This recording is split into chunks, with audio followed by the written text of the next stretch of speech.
Dalam ibadah ini saya akan menyampaikan firman dengan judul doa yang dijawab Tuhan. Sebagai umat manusia, kehidupan kita seringkali dihadang oleh berbagai macam tantangan dan masalah. Ada masalah keluarga, masalah ekonomi, masalah kesehatan, dan berbagai masalah yang lain. Dan untuk itu kita sangat membutuhkan pertolongan Tuhan. Dan saya percaya bahwa doa adalah sarana yang menghubungkan kita dengan Tuhan. Membuat kita yang terbatas bisa terhubung dengan Allah yang tanpa batas. Doa menghubungkan kita dengan pertolongannya. Doa menghubungkan kita dengan pribadinya. Dan ada janji firman dalam 1 Yohanes 5 ayat 14. Dan inilah keberanian percaya kita kepadanya, yaitu bahwa ia mengabulkan doa kita jikalau kita meminta sesuatu kepadanya menurut kehendaknya. Kalau kita hidup sesuai dengan kehendak Tuhan, doa kita akan dijawab Tuhan. Doa kita akan dikabulkan Tuhan. Siapa yang percaya? Doa berkuasa untuk melakukan banyak perkara yang dahsyat. Berikan tepuk tangan untuk Tuhan Yesus. Nah, hari ini saya ingin ajak saudara belajar tentang kuasa doa dari kehidupan seorang raja yang bernama Hizkia. Hizkia artinya Yahweh kekuatanku. Hizkia menjadi raja Yehuda pada tahun 729 sebelum Masehi sampai tahun 687 sebelum Masehi. Dia adalah anak Raja Ahaz dan ibunya bernama Abi atau Abia. Hizkia menjadi raja pada usia 25 tahun dan memerintah Yehuda sepanjang 29 tahun. Hizkia adalah raja yang menyaksikan penawanan kerajaan Israel utara oleh Asyur pada tahun 721 Masehi. Jadi Asyur menyerang Samaria, kerajaan utara, dan menawannya, menghancurkannya. Dan kemudian Asyur berusaha menyerang yang selatan, yang ibu kotanya adalah Yehuda yang dipimpin oleh Hizkia. Nah, hal yang kita biasa ingat tentang Hizkia adalah pada usia 39 tahun Hizkia sakit dan hampir mati. Tapi kemudian dia berdoa kepada Tuhan dan Tuhan memperpanjangkan umur hidupnya 15 tahun lagi. Sehingga dia baru meninggal pada usia 54 tahun. Dan itu terjadi ketika dia berdoa memohon anugerah Tuhan. Saya ingin ajak kita belajar apa yang akan terjadi jika kita sungguh-sungguh berdoa seperti yang dilakukan oleh Hizkia. Yang pertama, doa memberi kemenangan dalam pergumulan. Salah satu pergumulan yang berat yang dialami oleh Hizkia adalah karena dia dikepung oleh Sanherib dan pasukannya Raja Asyur. Yesaya 36 dan 37 mencatat peristiwa dramatis yang menimbulkan ketakutan bagi penduduk Yehuda. Karena apa? Saudara mereka kerajaan utara sudah dihancurkan. Kerajaan selatan pun kelihatannya sudah di ujung tanduk dan akan dihancurkan. Kemudian Hizkia menerima surat dari utusan Raja Sanherib yang intinya, jangan percaya kepada Allahmu yang berjanji bahwa Allah akan melindungi engkau, akan melepaskan engkau dari kepungan Raja Asyur. Lihat, ada banyak negara-negara lain di sekitarmu yang semuanya sudah dikalahkan oleh kerajaan Asyur. Saudaramu saja Samaria sudah dihancurkan, apalagi engkau. Jadi jangan percaya kepada Yahweh, kutukilah dia. Ketika Hizkia menerima surat penghinaan yang luar biasa itu, ini sikap yang dia lakukan. Yesaya 37 ayat 14 dan 15. Hizkia menerima surat itu dari tangan para utusan lalu membacanya. Kemudian pergilah ia ke rumah Tuhan dan membentangkan surat itu di hadapan Tuhan. Hizkia berdoa di hadapan Tuhan. Yang dilakukan adalah dia membentangkan surat itu di rumah Tuhan, di hadapan Tuhan, dan meminta pertolongan daripada dia. Adakah di antara saudara yang sedang mengalami pergumulan dan engkau merasa tidak bisa mengatasinya dengan kekuatanmu sendiri, ada hal yang kita bisa lakukan. Bentangkan masalahmu di hadapan Tuhan, karena Tuhan adalah Allah yang sanggup mendengar dan menjawab doa kita. Saudara-saudara, kenapa dia membentangkan surat itu di hadapan Tuhan? Karena surat itu adalah surat penghinaan dari raja kafir kepada Allah. Karena isinya, jangan percaya kepada Yahweh. Jangan percaya Dia yang berjanji akan menolong kamu. Saudara, pernahkah saudara menerima sebuah surat tagihan dari bank yang dikirim lewat pos? Dan ketika kita buka, kita kaget karena jumlahnya puluhan juta yang harus kita bayar. Aduh, banyak sekali, padahal saya nggak punya uang untuk membayarnya. Dan ketika kita mulai membaca, ada tagihan-tagihan yang rasanya kita nggak pernah beli barang itu, kita nggak pernah makan di restoran itu, kita tidak pernah beli tiket pesawat itu. Dan ketika kita mulai melihat secara seksama, ternyata surat itu salah alamat. Surat itu untuk tetangga sebelah rumah kita. Alamatnya salah, namanya juga bukan nama kita. Maka sedetik kemudian, kebingungan kita berubah menjadi sukacita. Apa yang kita lakukan? Kita tidak perlu stres lagi. Karena surat itu salah alamat. Yang kita lakukan adalah, kita membawa surat itu, mengetuk pintu daripada teman kita, tetangga kita di sebelah. Dan berkata, nih surat buat kamu. Kamu yang bereskan. Saya tidak perlu bereskan, karena ini surat buat saya. Itulah yang dilakukan oleh Hizkia. Tuhan, Raja Sanherib menulis surat kepadaku. Aku bentangkan di rumahmu, karena dia salah alamat. Dia menghina engkau Tuhan. Bukan aku yang dicaci maki, engkau ya Tuhan. Dan aku percaya engkau tidak akan berdiam diri menghadapi hinaan ini. Turunlah Tuhan. Campur tanganlah, engkau bisa melakukan perkara yang dahsyat untuk menolong kami. Dan ayat 35 berkata, aku akan memagari dan menyelamatkan kota ini. Janji Tuhan, walaupun engkau sedang mengalami pergumulan, aku memagari kamu, aku menyertai kamu, aku akan memberikan kemenangan. Dan apa tindakan Tuhan? Tuhan menyuruh malaikatnya untuk memberikan pertolongan. Pada ayat yang ke-36 dikatakan, keluarlah malaikat Tuhan, lalu dibunuhnyalah 185.000 orang di dalam perkemahan Asyur. Keesokan harinya pagi-pagi tampaklah bangkai-bangkai orang yang mati belaka. Tindakan Tuhan, dia mengutus satu orang malaikat yang membantai 185.000 pasukan musuh. Dengarkan saya, Tuhan punya jutaan malaikat yang semua adalah anak buahnya. Malaikat adalah makhluk yang lebih kuat dari manusia. Cukup satu malaikat, 185.000 musuh dibantai semuanya. Apalagi kalau banyak pasukan malaikat yang turun. Saudara, Tuhan tidak kekurangan daya untuk bisa menolong kita. Kalau kita sungguh berharap kepada Dia, cukup satu malaikat, masalahmu akan dibereskan oleh Tuhan. Dalam Mazmur 34 ayat 8, firman berkata, malaikat Tuhan berkemah. Di mana? Di sekeliling orang-orang yang takut akan Dia, lalu meluputkan mereka.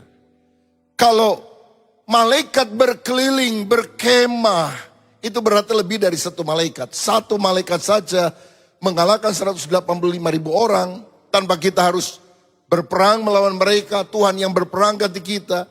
Apalagi kalau pasukan malaikat berkerumun di sekitar kita. Bagaimana supaya pasukan malaikat bisa berkubu di sekitar kita? Hiduplah takut akan Tuhan. Kalau engkau hidup takut akan Tuhan, Tuhan akan menjaga kita dengan kehadiran malaikatnya. Allah yang kita sembah adalah Allah yang kuat, Allah yang perkasa. Tadi pagi saya menyampaikan kesaksian ini, bahwa sejak 3 tahun yang lalu, saya berdoa dan berupaya untuk membangun sebuah gedung gereja baru di daerah Bandung Timur. Karena Bandung Timur adalah daerah di Jawa Barat yang setahu saya belum ada gereja dengan izin resmi.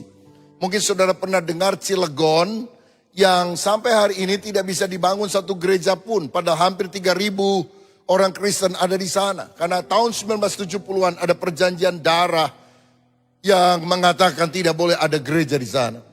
Sehingga kita punya jemaat yang ada di Cilegon harus ibadahnya di kompleks Kopassus di Serang. Kira-kira 20 km dari kota tersebut. Cilegon lebih viral. Tapi Bandung Timur juga nasibnya sama, saudara sekalian. Dan Jawa Barat adalah provinsi yang paling intoleran kedua di Indonesia. Nah saudara, kita berupaya supaya di tempat itu ada gereja. Pernah ada 7 gereja dalam satu hari yang sama ditutup. Beberapa bulan yang lalu ada satu HKBP yang juga diserbu oleh massa. Dan ini pergumulan yang sulit. Tapi saya berdoa Tuhan berikan kesempatan supaya kami juga bisa melayani orang-orang di daerah sulit seperti di Bandung Timur. Kami membeli sebuah tanah seluas hampir 2 hektar di perumahan baru Sumarekon yang ada di Bandung Timur. Dan kemudian kita mulai mengurus izinnya. Sulit luar biasa. Ada banyak tantangan. Tetapi saudara, kalau kita berdoa, kalau kita bertekun, mengharapkan pertolongan Tuhan. Selain ada tim yang mengurus ke pemerintah, ke masyarakat. Kita selalu ada tim doa yang setiap hari memperkatakan bagi Tuhan tidak ada yang mustahil. Dan walaupun sulit, bulan lalu izinnya resmi keluar. Izin gereja, saudara-saudara. Oh Tuhan dahsyat. Karena saya juga rindu di sana selain dibangun gedung gereja ada museum kisah Alkitab modern yang akan menghadirkan sebuah semacam theme park edutainment untuk anak-anak dan juga remaja agar mereka punya pemikiran yang benar tentang Alkitab. Kita tidak hanya membacakan Alkitab, kita menunjukkan Alkitab melalui theme park semacam itu. Ada kisah tentang penciptaan, ada tentang Adam dan Hawa, ada tentang Bahtera Nuh, terutama tentang Yesus Kristus tentunya. Dan kemudian akhir zaman di mana ada sorga dan neraka. Dan kita akan lengkapi dengan berbagai teknologi yang canggih untuk hal tersebut. Kita tidak menduga bahwa akhirnya Tuhan bisa memberikan jalan sehingga izin itu bisa resmi didapat. Satu hal yang saya yakin, masalah kita boleh besar, tapi Allah yang kita sembah jauh lebih besar dari masalah yang kita hadapi. September lalu izinnya keluar, 11 Oktober beberapa hari yang lalu kami melakukan peletakan batu pertama dan akan segera membangun tempat itu. Doa memberi kemenangan dalam pergumulan. Yang kedua, doa membawa kesembuhan di saat sakit. Alkitab menunjukkan bahwa Hizkia sakit dan dia segera mati.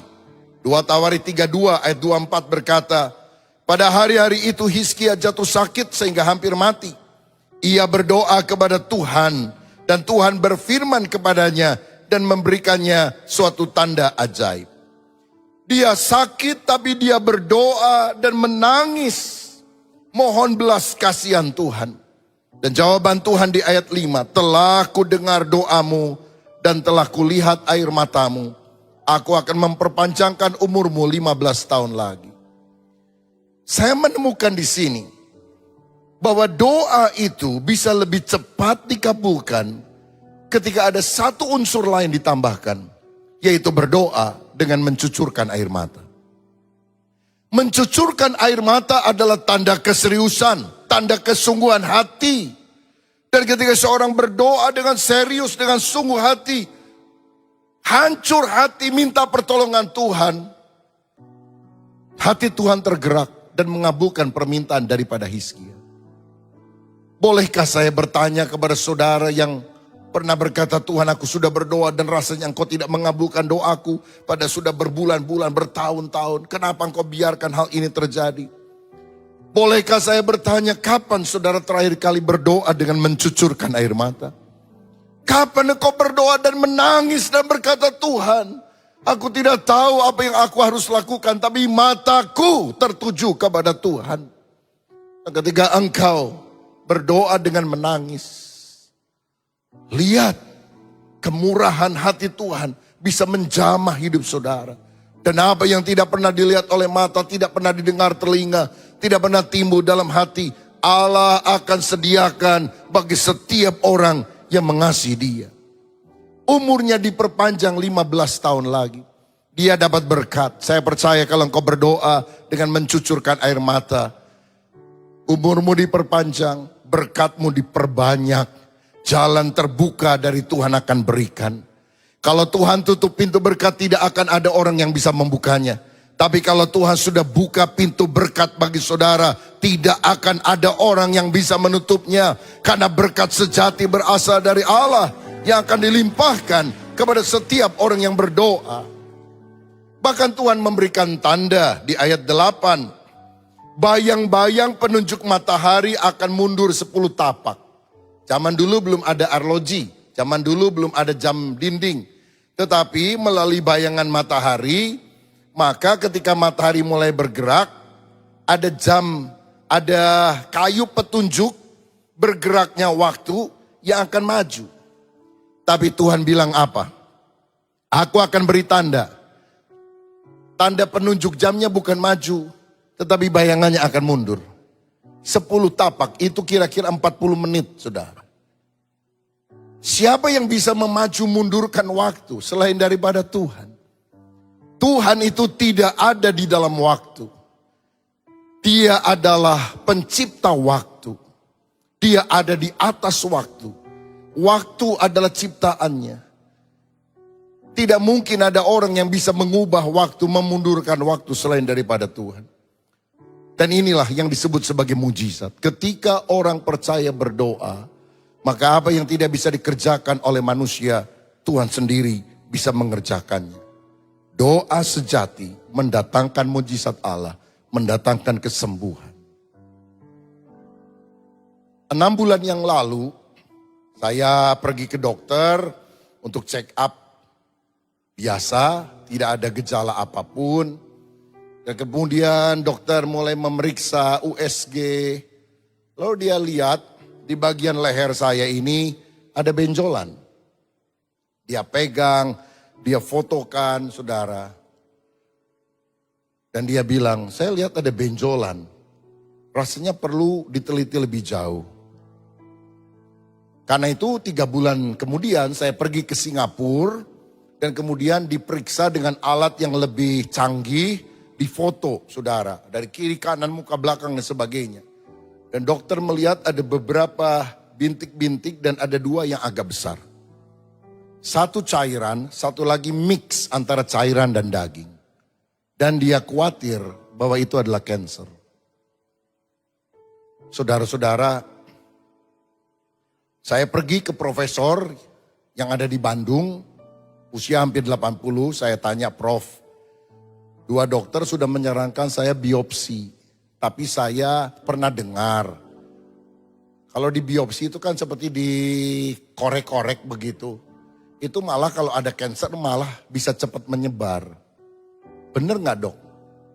Bisa gak saya gak dibiopsi? Dia bilang boleh, gak apa-apa gak dibiopsi juga. Akibatnya apa dok? Saya bilang, ya paling-paling nanti setelah sekian lama stadium 4 gitu. Saya bilang ini profesor ngomongnya seenaknya aja ini. Jadi maksud profesor gimana? Ya harus dibiopsi. Baru kita tahu. Kanker atau bukan. Saya pergi ke dokter yang keempat, saudara, ke Jakarta. Bukan hanya second opinion. Tapi minta petunjuk yang lain. Dan semuanya bilang kamu harus biopsi. Saya masih bergumul, maju mundur, bawa dalam doa. Tapi saya mau bilang begini, walaupun pendeta ketika divonis semacam itu, hati berdebar ada. Tapi saya nggak mau fokus dengan penyakit dan masalah saya.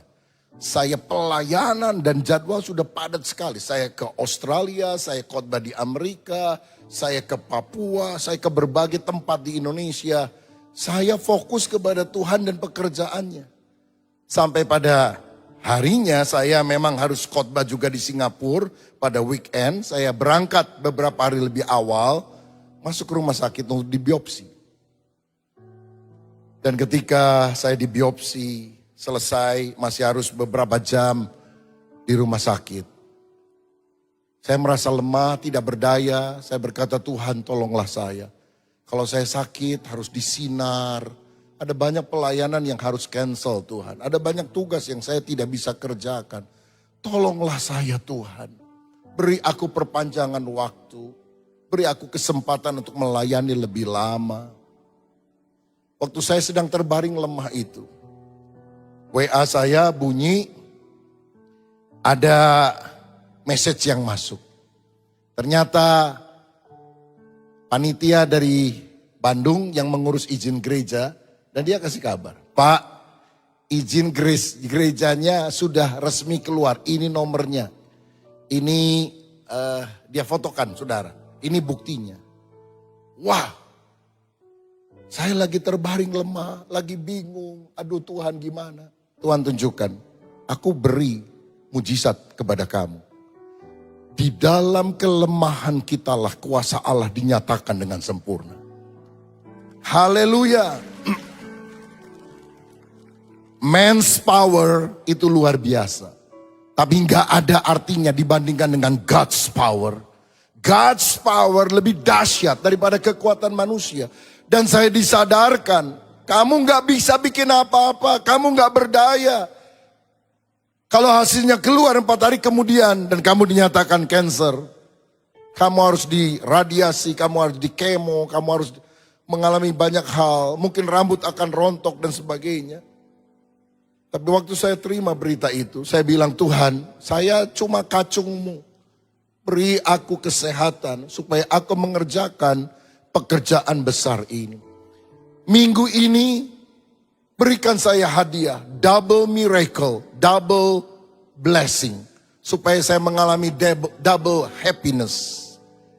4 hari kemudian dokter telepon saya di Singapura. Dia bicara beberapa hal, tapi intinya no cancer at all. Tidak ada cancer sama sekali. Wow, saya bersyukur. Saya bilang, Tuhan terima kasih. Engkau yang telah menyembuhkan Hizkia adalah Allah yang masih bisa melakukan mujizat sampai hari ini. Bahkan kalau ada di antara saudara yang harus menempuh radiasi, kemoterapi, atau penyakit apapun yang saudara harus operasi, jangan kecil hati.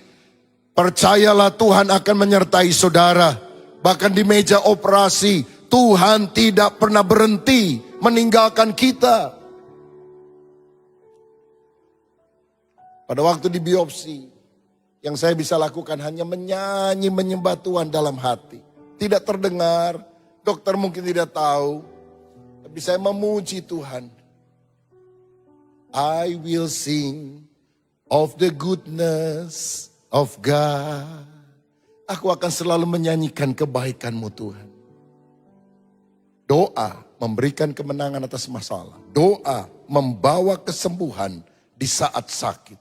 Yang ketiga, doa mendatangkan transformasi rohani. 2 Raja-Raja 18 tadi, ayat 3-7 berkata demikian. Hizkia melakukan apa yang benar di mata Tuhan, tepat seperti yang dilakukan Daud bapa leluhurnya. Dialah yang menjauhkan bukit-bukit pengorbanan dan meremukkan tugu-tugu berhala, dan yang menebang tiang-tiang berhala, dan yang menghancurkan ular tembaga yang dibuat Musa. Sebab sampai saat pada masa itu, orang Israel memang masih membakar korban bagi ular itu yang namanya disebut Nehustan. Ia percaya kepada Tuhan Allah Israel, dan di antara semua raja-raja Yehuda, baik yang sesudah dia maupun yang sebelumnya, tidak ada lagi yang sama seperti dia. Ia berpaut kepada Tuhan, tidak menyimpang daripada mengikuti dia, dan ia berpegang pada perintah-perintah Tuhan yang telah diperintahkannya kepada Musa. maka Tuhan menyertai dia. Kemanapun juga ia pergi berperang, ia beruntung. Saya melihat yang ketiga, doa sejati bukan hanya menyembuhkan. Doa sejati bukan hanya membebaskan kita dari penyakit. Tapi doa sejati akan mendatangkan transformasi rohani melalui kehidupan kita kepada orang yang ada di lingkungan kita. Hizkia berdoa kepada Tuhan. Dia berpaut kepada Allah. Dan Allah memakai Hizkia untuk memulihkan rumah Tuhan dan ibadah orang Israel. Dia dipakai untuk menjauhkan penyembahan berhala, menghancurkan patung tembaga yang disebut sebagai Nehustan. Alkitab juga mencatat, sejak zaman Hizkia, Paskah yang sudah lama tidak dirayakan, kembali dirayakan. Bayangkan, Salomo pernah membangun bait Allah yang begitu bagus, mahal, dan indah. Tapi sepeninggal dia, bait Allah ditutup, tidak ada pelayanan imam, orang-orang Lewi tidak melayani, bait Allah hanya menjadi sebuah monumen. Tidak ada movement, hanya monumen, peringatan, dulu anak pernah hadir di dalam bait Allah ini. Tapi ketika Hizkia menjadi raja, dia buka kembali bait Allah. Dia ajak umat Tuhan berdoa. Bahkan umat Israel yang sudah menyembah berhala, dia tarik lagi untuk datang menyembah Yahweh, Elohim, Allah yang disembah Abraham, Ishak dan Yakub. Saudara-saudara, Musa pernah membuat sebuah patung tembaga yang disebut Nehustan. Karena orang ketika bersungut-sungut di padang gurun mati semua atau bahkan banyak yang sakit. Tapi ketika orang memandang patung tembaga itu, maka mereka menjadi sehat kembali. Di kemudian hari, patung itu malah disembah. Hizkia adalah orang yang berani menentang arus. Siapa yang berani menghancurkan patung yang dibuat oleh Musa? Karena sampai hari ini, nabi yang dianggap terbesar oleh orang Yahudi bukan Isa tapi Musa. Dan Hizkia sangat berani sekali menghancurkan patung itu. Karena dia melihat bahwa bukan lagi Tuhan sumber penyembahan, tetapi yang disembah adalah alatnya. Dan dia membawa balik orang Israel untuk datang kepada Tuhan, bahkan merayakan Paskah. Saudara-saudara, kalau boleh saya bayangkan, di Israel Utara pernah ada satu orang nabi namanya Elia yang membawa balik orang Israel menyembah Allah, menentang Baal, menentang Ahab, Isabel. Di bagian selatan, Tuhan pakai Hizkia untuk melakukan revival, kebangunan rohani sejati. Dari sini saya belajar, orang yang sungguh-sungguh berdoa akan berani bersaksi, akan berani membawa keluarganya, lingkungannya untuk mengenal Tuhan. Jangan hanya berdoa dan tidak melakukan apa-apa. Ora et labora. Berdoa dan bekerja. Lakukan bagian kita. Allah akan melakukan bagiannya. Allah akan memberikan kemampuan kepada kita untuk melakukan transformasi rohani. Orang yang sungguh berdoa akan rajin bersaksi. Orang yang rajin berdoa harus memenangkan keluarganya. Jiwa-jiwa datang kepada Tuhan Yesus Kristus. Karena lebih penting kita membawa orang kepada Yesus daripada orang mengenal kuasa kegelapan atau iblis. Hari-hari ini ada banyak orang merayakan iblis. Halloween.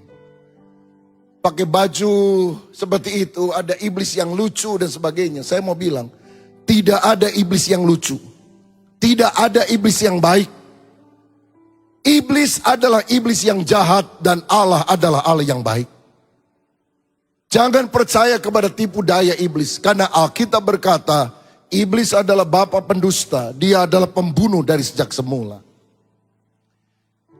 Kita terkejut kemarin mendengar berita ketika orang-orang muda di Korea Selatan, di Itaewon, satu distrik perdagangan, merayakan Halloween.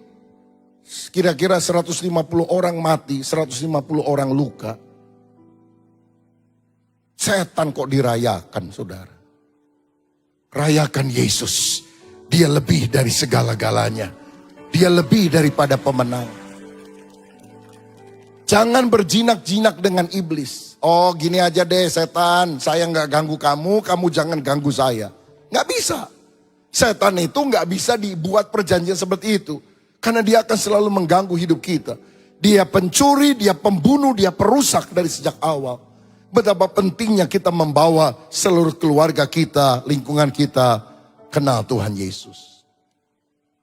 Keluarga kami dulu bukan keluarga Kristen. Semua latar belakang penyembah berhala.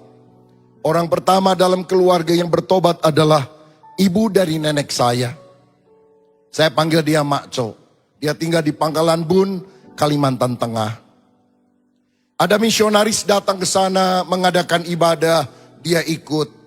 Suaminya marah, anak-anaknya tidak suka. Tapi oma tua ini selalu rajin pergi ke gereja, beribadah, menyanyi lagu rohani.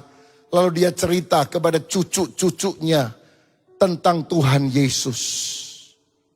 Orang kedua dalam keluarga saya yang bertobat adalah ayah saya. Dan sejak itu satu demi satu anggota keluarga mulai kenal Tuhan. Akhirnya suami dari makco saya menerima Yesus, dibaptis. Pada dia punya ilmu di Kalimantan Tengah itu, ya terkenal dengan ilmu gelap, ada kuyang, kepala bisa lepas dan sebagainya. Dan dia udah ngomong kepada keturunannya, saya nggak akan bisa mati kecuali kaki saya, telapak kaki saya dipukul dengan daun kelor. Tapi dia tidak pernah harus dipukul dengan daun kelor karena dia sudah terima Yesus. Orang yang terima Yesus hidupnya diperbaharui. Kutuk iblis dicabut, berkat Allah dilimpahkan.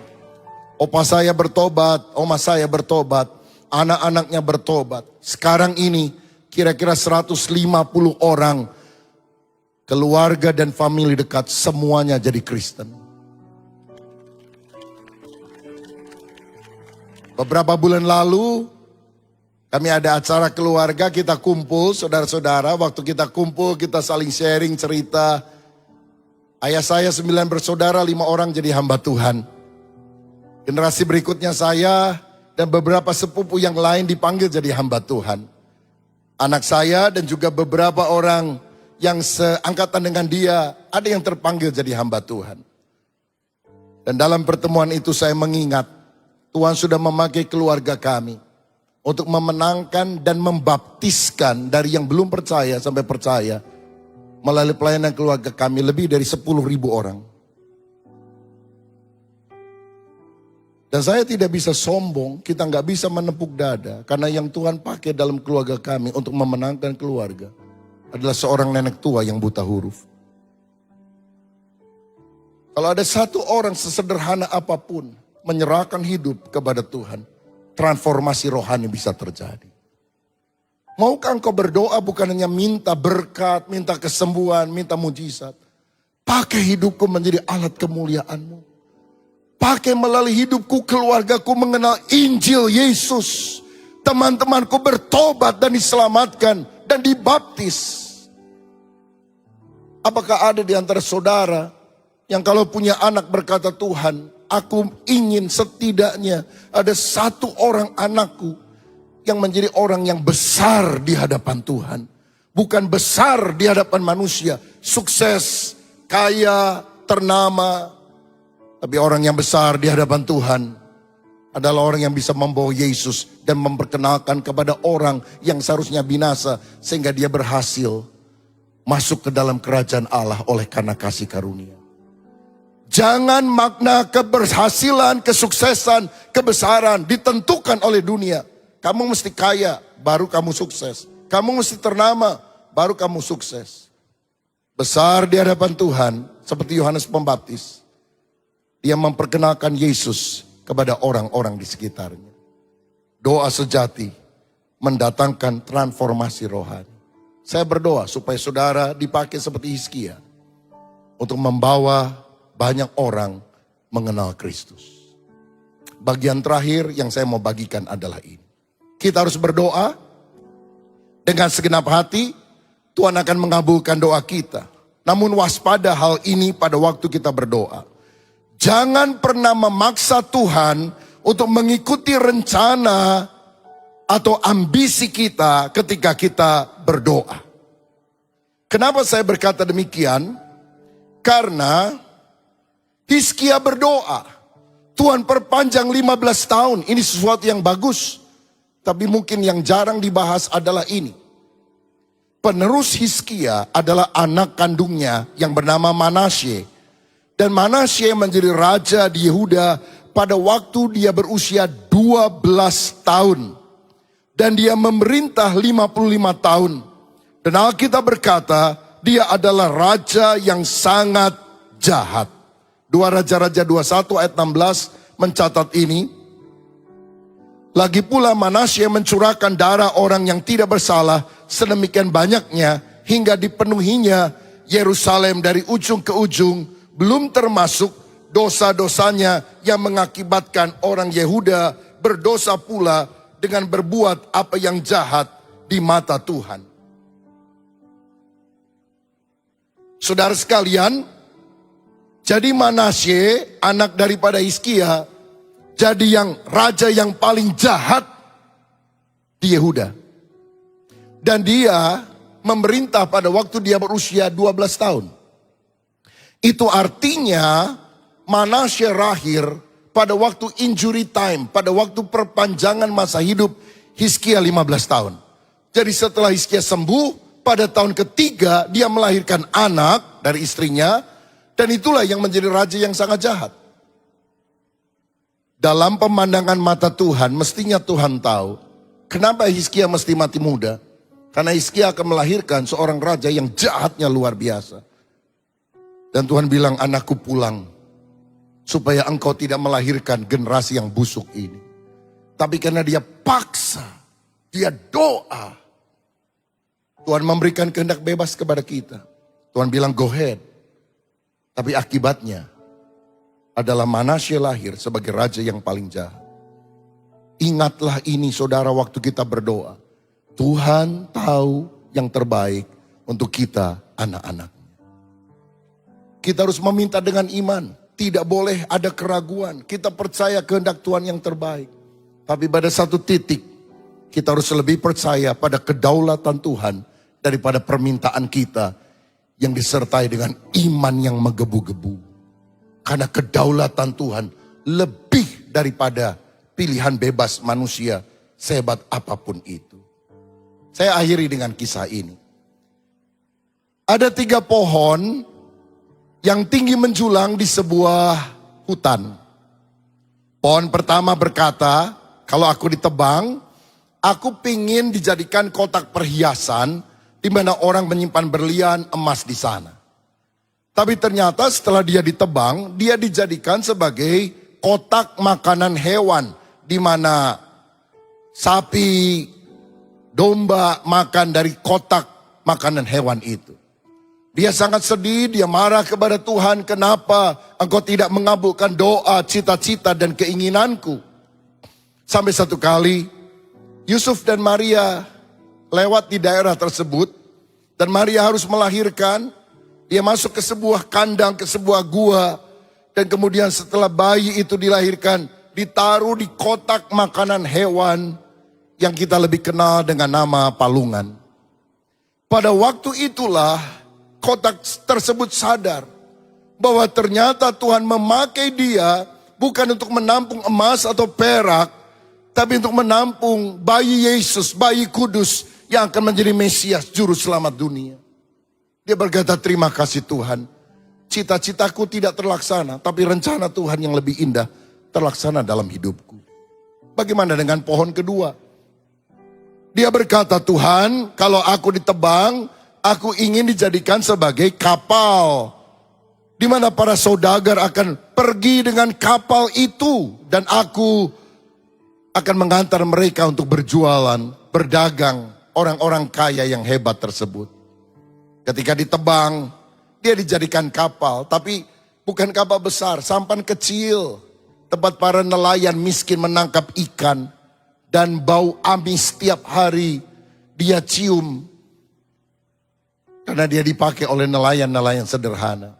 Dia berkata, Tuhan, kenapa doaku, cita-citaku tidak terkabul?